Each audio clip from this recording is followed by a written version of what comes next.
Hello Capricorn, Sun, Moon, Rising and Venus signs. Kamusta kayo? Sana po'y nasa mabuti kayong kalagayan. Welcome back po sa Star Tarot. At kung bago kayo rito, welcome din po kayo. Please subscribe, like, share my videos, and leave me a comment kung nakaresonate po kayo. Thank you. So, first card ni Capricorn, we have no. So, definite no ito. Siguradong sigurado na this is a no. Okay? So, pwedeng may kausap ka, may ka-transaction ka, may ka-negotiate ka. At ito ay magno-no kayo. No? Pwedeng magno-no kayo sa kanya.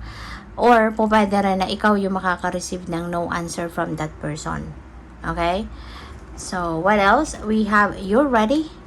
Okay? So, baka sagot ito sa inyong dasal, Capricorn.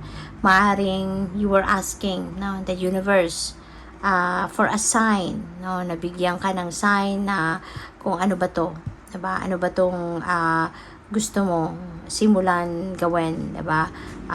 Handa ka na ba dito or what? Or ito na ba yung tamang panahon? Ito na ba yung tamang araw? Ito na ba yung perfect na perfect na time na ba ito para isakatuparan ko yung mga bagay na gusto kong makuha, diba? Or gusto kong ma-achieve. So, maaari, no, na ito ay sagot sa inyo. Na it is a yes for you, no? Na handa ka na. Sige na, go for it, no? So, we have don't stop, okay?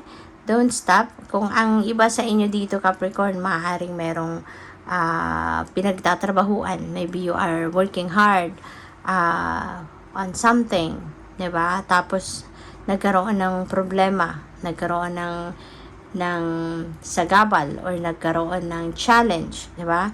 So, ang sinasabi sa inyo dito na huwag kang tumigil, okay? Don't stop working on it, okay? Hindi mo kailangan na tapusin na din yan, di ba? As in, mag-give up ka sa sitwasyon na yan. Kasi hindi ibig sabihin na mayroon kang ginagawa. Kunyari, may project ka, tapos nagka-problema. Hindi ibig sabihin na susukuan mo na yon. Hindi ibig sabihin na that's the end of it. Diba? Hindi. Kundi, pagsikapan mo, kasi normal yon sa buhay natin na mayroon tayong mga may experience sa mga challenges. May mga humps and bumps tayo na may experience along our life's journey. Natural yon, normal yon. Parte yun ng soul's journey natin. Okay? But hindi ibig sabihin na kapag naka-experience ka ng ganon, wala na, give up ka na. Kasi ending na yun. Hindi po. Okay? Paalala yan sa inyo, diba? Na lahat ng solusyon, lahat ng problema may solusyon, lahat ng challenging situation, may way out yan, may solusyon yan. Yun ang challenge sa inyo. Kung paano ninyo masosolve ang problema yan, kung paano ninyo haharapin ang ganyan sitwasyon. Kasi that is one way of the universe to teach you something, teach you a lesson, diba? Give you wisdom, at mga kung ano pang mga gusto niyang mangyari sa'yo na matututunan mo. Okay? Matuto kang maging resilient, matuto kang maging madiskarte, maging creative. Ganyan, ano? Para na makakatulong din yan sa inyo sa mga future journey nyo pa. Alright? Kasi hindi ibig sabihin na may problema, ha? That's it. Tapos na.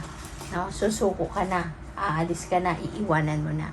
Alright? So, that is a calling para sa inyo. No? Na pagsikapan mo pa, pagtiyagaan mo pa. Diba? Hanapin mo yung solusyon sa problemang yan. Alright? So, what else? We have compromise.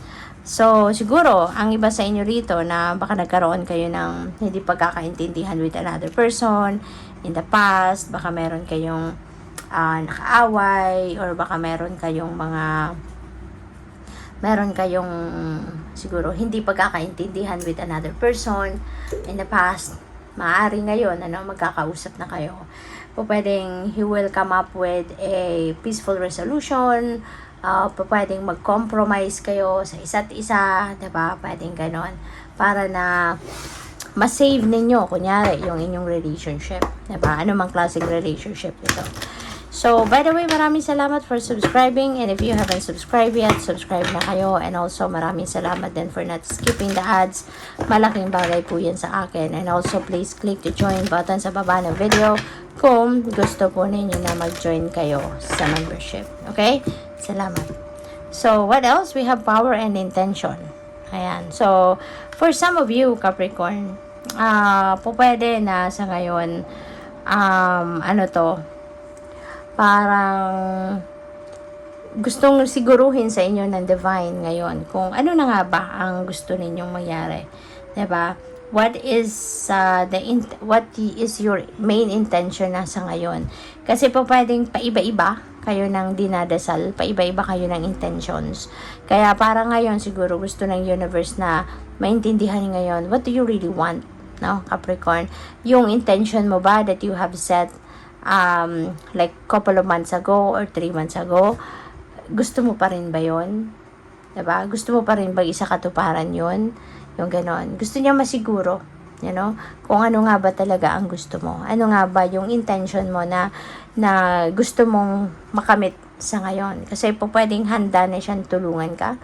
Handa na siyang gawa ng paraan. Kung ano man itong pinakagusto mo. Baka yun na ang ibibigay niya sa'yo.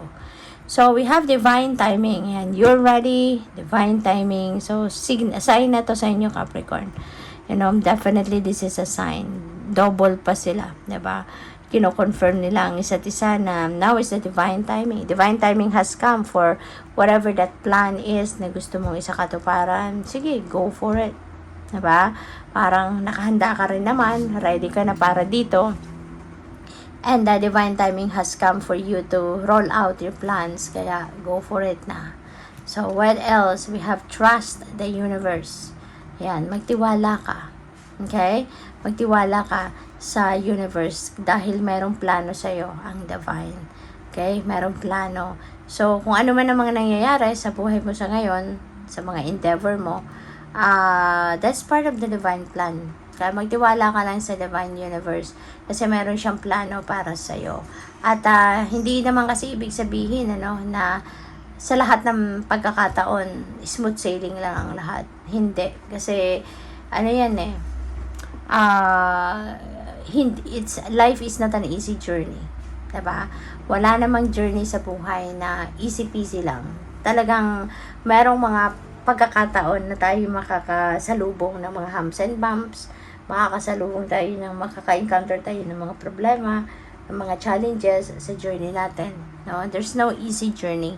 Kaya, magtiwala ka lang. No? Kahit may mga nangyayaring hindi maganda, hindi maayos, hindi paborable sa'yo, rest assured that is part of the divine plan. And at the end of the day, you will see, you will realize in the end na lahat yan may dahilan. Lahat yan kailangan mangyari. Kasi merong kaakibat yan, na sitwasyon din. So, what else? We have angelic protection. Huwag kayong mag-alala. Huwag kayong matakot. Huwag kayong mag-worry about anything kasi you have angelic protection. Archangel Michael is always there for you to protect you. Yung mga guardian angels mo lagi nandiyan dyan to protect you and keep you safe at all times. Kaya, lagi ka lang magdasal. Lagi mo lang tawagan si Archangel Michael and the rest of your spirit team, yung mga guardian angels mo, to always protect you and keep you safe. Okay? So, good luck sa'yo. Thank you for watching. Love and light. Namaste.